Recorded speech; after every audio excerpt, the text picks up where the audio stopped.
Hermes said he would not be long, yes? Then we shall wait here until he emerges.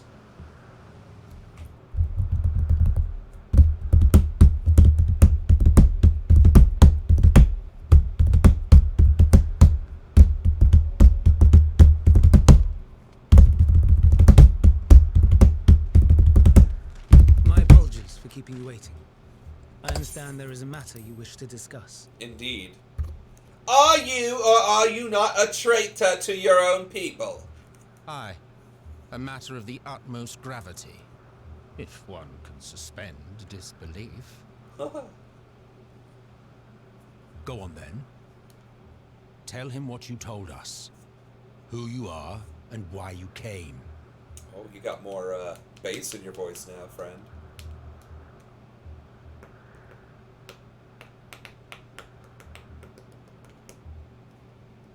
I'm glad I have a friend from the UK that can tell me if my British sucks now.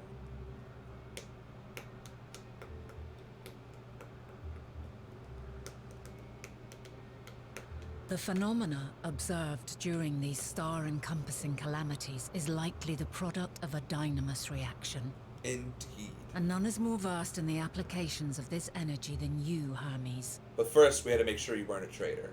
I must stress that we do not believe you would desire such destruction. We come not to lodge accusations, but to beg your wisdom. And so, distressing though the exercise may be, I ask that you share with us your opinion on the matter, on the assumption that our visitor's tale is true. Look at her being diplomatic. Even you, Vana.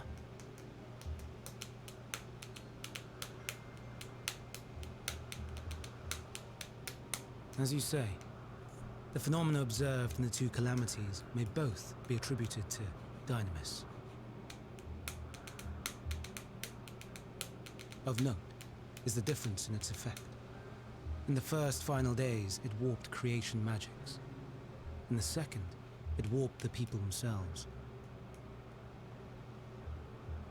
The key variable, I suspect, is the etheric density of the men of each age. As you know, ether, in essence, negates dynamis. Harboring high concentrations of ether, we ancients cannot readily manipulate dynamis, nor be manipulated by it. Therefore, rather than ourselves, the calamity affected our magics. Makes sense.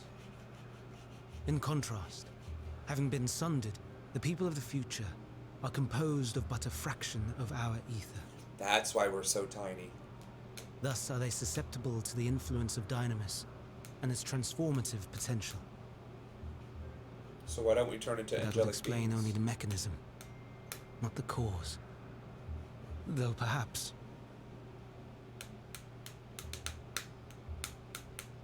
What is it? Even should it be a hypothesis, we would hear it.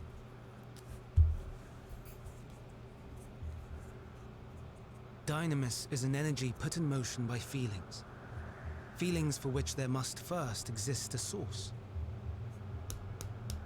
A source to which the victims must be attuned. One that harbors the selfsame negative emotions. Elsewise it could not be the agent of such extreme change. So it wasn't the stagnation of the celestial currents. Someone, or something, is instigating the star's demise. Oh, well, that's reassuring. So, we've a villain on our hands after all. Any idea who or what it could be? It's you. The celestial currents comprise the outermost layer of the star's ether, encasing it like a protective sphere. They have ozone. According to your tale, it was where the currents were weakest that the phenomena first manifested. We are gonna If get the inciting space. factor came from without a Theris, then its effects would first be seen in those locations.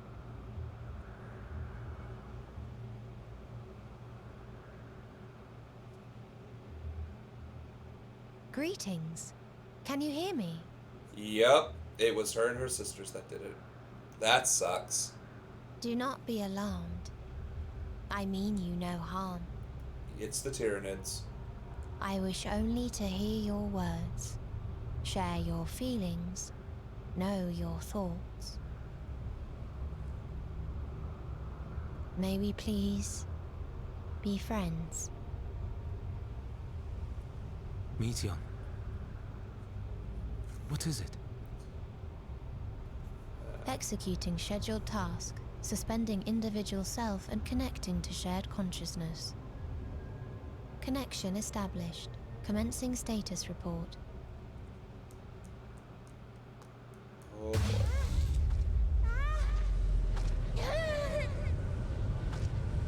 It hurts, it hurts. It hurts. So hot, so cold, so sad. I don't understand. Make it stop.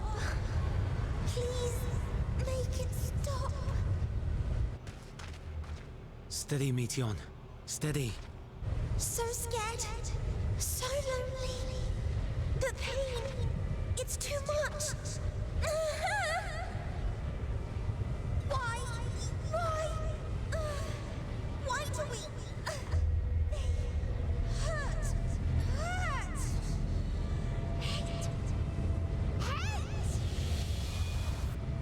This is wrong. All wrong. She's gone? But how? She's altered her etheric density in order to blend in with her surroundings, an ability for avoiding confrontation. Okay. Most effective. Frustratingly so. I can't see her either. Not even a trace. Stay away. Please. This is wrong. My mistake. So please. Got a bit of Professor X Are going you all on, right? too. That was intense. In your mind? No. We only heard her speak the instant before she vanished. I was wondering that. Of course. When communicating without words, Meteon also employs Dynamis. That will explain why you were able to hear her when we could not. Our only weakness. Then you are Feelings. our best chance of finding her. Follow her voice and try to track her down. Oh, we're friends now? Hindered though we may be, let us split up and search as well.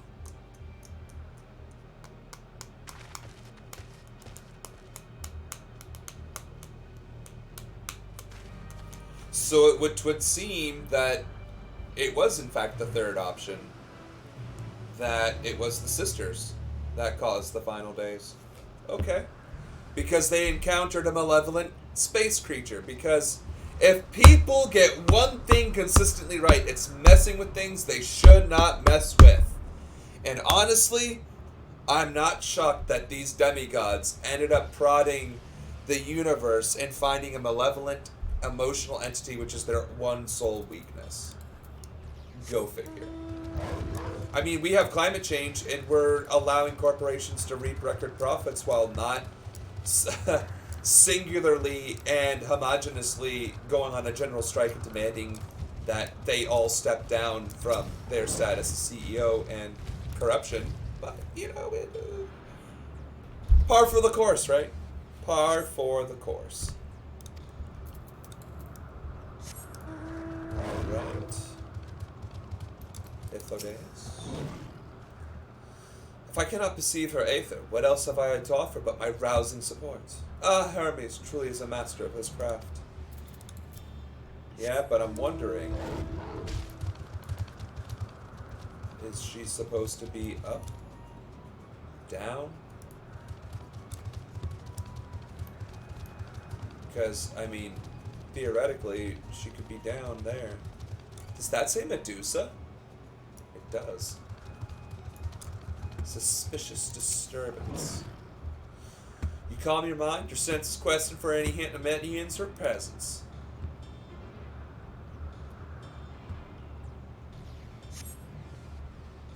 It seeps into my...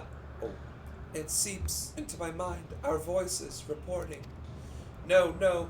Hermes mustn't hear them. I have to run, to hide. Metian's anguished voice grows distant as the source seems to flee down the slope. Alright. Hither and yon. If I were a scared girl, running from scary voices...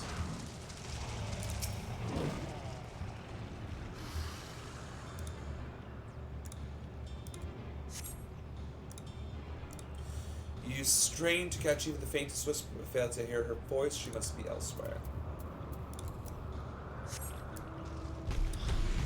Nah, I'm pretty sure she'd be somewhere in the middle here, hiding behind a rock. Which is where, interestingly enough, the last one was. But, of course, they wouldn't let it be that easy. So behind a pillar, still a rock. Just a constructed rock.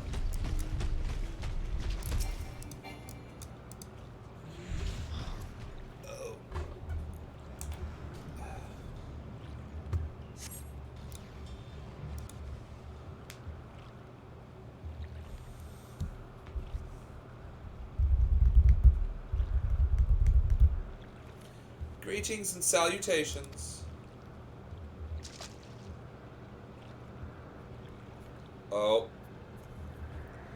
Commencing report.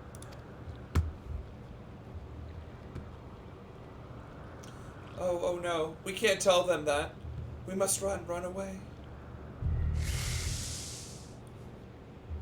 Stop that.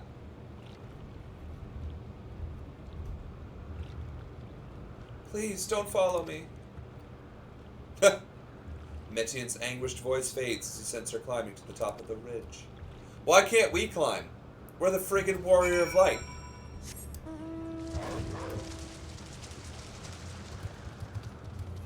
But this isn't Assassin's Creed, so that's fair.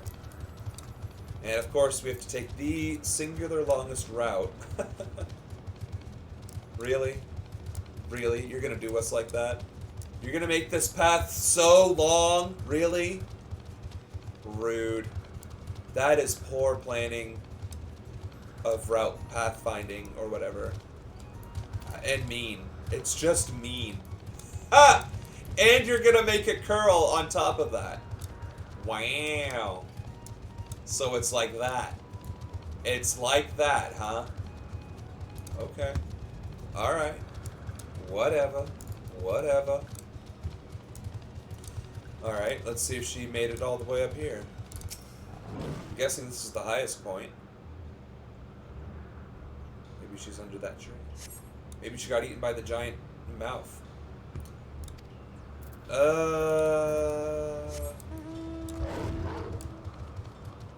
She's hiding in the giant mouth. It's like, you'll never find me. Is that her? Ah, it's Emmett Selk, though. What's he doing all the way out here? Ugh, this is an exercise in futility. You have to be the one to find her, Sagan. Follow her voice.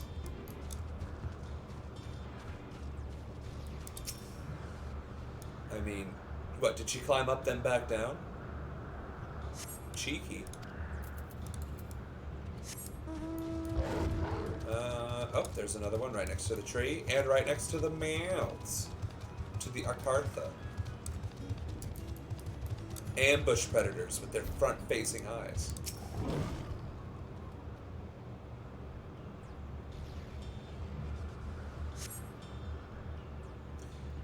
How did it come to this? Is this the reason we traveled to the stars? Why we sought out other life forms? Is this it? Is this the answer? No, it cannot be. It cannot be. To the south. Well, her thoughts are pretty friggin' loud. Because now we have traversed this entire dome. Or circle. Floor. And hopefully we discover the last remnant. And then we don't have to chase her down anymore. This is a pretty big map, not gonna lie. I mean, I doubt it's going to be the first one, but gotta check it anyway. Please, don't be anguished.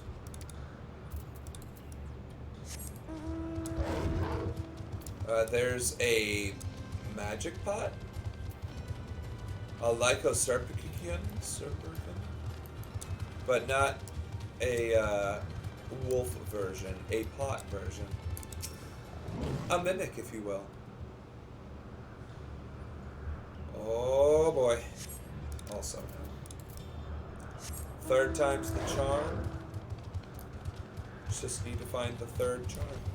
Yes, standing in the middle of the road.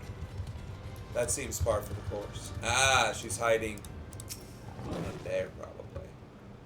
Next to Cedra. That makes sense.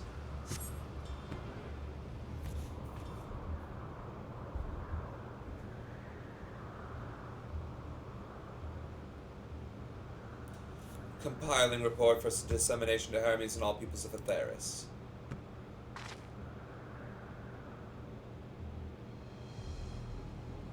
Processing expedition data, preparing profiles on intelligent civilizations, formulating answers to the question, finalizing report. No, Sagenhoft, you mustn't listen. Stop it! Put her on a leash. No, that's cruel, but still, you get it. It's wrong. It's all wrong. Towards the lake. Any sign of Metion? Panicked and confused, which will make it all the more difficult to predict her movements. Hermes, what do you make of this situation? The Metia are linked to a single mind, a shared consciousness which connects them across any distance. I suspect something has happened which disrupted its usual harmony. How might we access this shared consciousness of theirs? Much as you would approach any sentient being directly. So unless we can track down the Metian we just lost, we have no means to communicate with them. No way of knowing what befell her sisters, no way to provide directions or guidance. Then we had best set our musings aside and concentrate on how we might find her.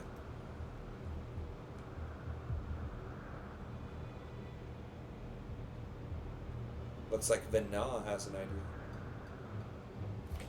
Hermes is having issues. I mean, one way or the other, this is going to be tragic. Alright, we're going to talk to Vena, the boys. We're going to clear this quest, and that'll be the day. In the final days, Aether is twisted by the invasion of dynamis from beyond the star. Its progress intensified by feelings of fear and despair and anguish. Nay, I like not the picture which emerges with these latest pieces. 'Tis a shame there is no registered concept we could use to create another Metian. Assuming, of course, we could link her to the shared mind, but no. If it were a viable solution, Hermes would have surely suggested it. A frantic search will avail us little. We must be clever about this. Oh, my dear Meteo, what did you witness out there that frightened you so? What do you seek to keep it from us? How terrible could it possibly be?